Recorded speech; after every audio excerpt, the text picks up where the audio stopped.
તો સુરતમાં પૂરની ગંભીર સ્થિતિની વચ્ચે સરકાર એક્શન મોડમાં છે।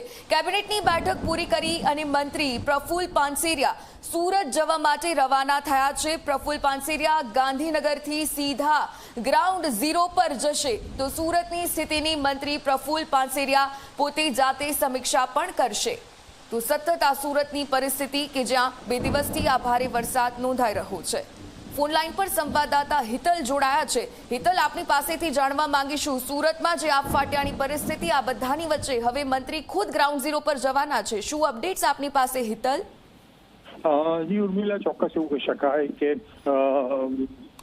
આરોગ્ય મંત્રી પ્રફુલ પાનસેરિયા જે પ્રકારે સુરતની પરિસ્થિતિમાં પૂર જેવી પરિસ્થિતિનું નિર્માણ થયું છે તેની સમીક્ષા કરવા સીધી રીતે સુરત જવા કેબિનેટ પૂર્ણ થયા બાદ સીધા નીકળી ગયા છે।